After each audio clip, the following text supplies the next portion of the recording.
In the world right now, everyone kind of accepts you can change your identity and you can shift your identity. You could be a fan of one sport and the next year, start getting a keen interest in another sport, and then now you identify as a fan of that sport. You could be very into street style and identify as someone who dresses a little edgier, and then the next year you change your identity to someone who dresses a little bit more on the classic side. I mean, look, we're even in a situation where some people wake up on a Tuesday without changing anything about their physical appearance and decide, you know what, I am now the opposite gender. I've done nothing to my body, but I just identify as the opposite gender now. So let's get this straight. I can wake up tomorrow and I can identify as a girl, change nothing about me, and the woke liberals will give me a round of applause and go, you go, empowerment. But if I told someone, hey, you can wake up tomorrow and stop identifying as poor, start identifying as rich, they would crucify me. So as I said, let's really unpack that. The modern world believes that, your gender, that's an identity and you can just wake up and change that. But your financial situation,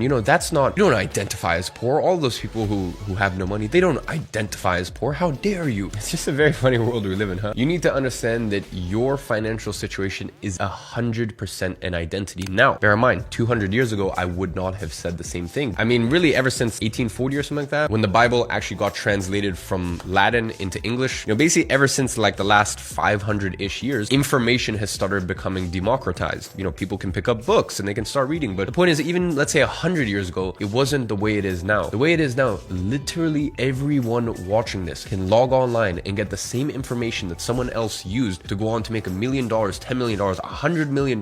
They have access to that exact same information, yet they're stuck in the same place. So you must ask yourself why. And that is because you 100% identify as someone who is poor. It is lodged very, very, very deep in your subconscious mind. And by the way, I know what that's like. My first ever tattoo right here that I got at the age of 16. It says my cup runneth over, which means I have more than I need. The reason I got that was because my mom, growing up, she also used to tell me, take as much as you can because you never know when you're going to get any more. That is the programming of someone who is poor. And I love my mother to bits. She's the reason I started my business. She's the only reason I worked as hard as I did to get us out of our financial situation. But until I got this tattoo on me, until I got a reminder that I have more than I need, I am abundant. It's funny, I got this tattoo literally maybe 2 months before my agency really started to take off, and I was basically able to drop out of school, support me and my mom. So you need to understand that a lot of these things that are in your subconscious mind can be programming from your parents. You could have been grown up being taught that money is the root of all evil. People who cheat and lie are the ones who get money. Whatever it is, and by the way, whoever taught you that stuff, a lot of times it can be a defense mechanism for them. My mother was the youngest of 7 children in the Soviet Union. So when she said, take as much as you can because you never know when you're going to get any more, you need to understand, growing up in the 80s and early 90s in the Soviet Union era,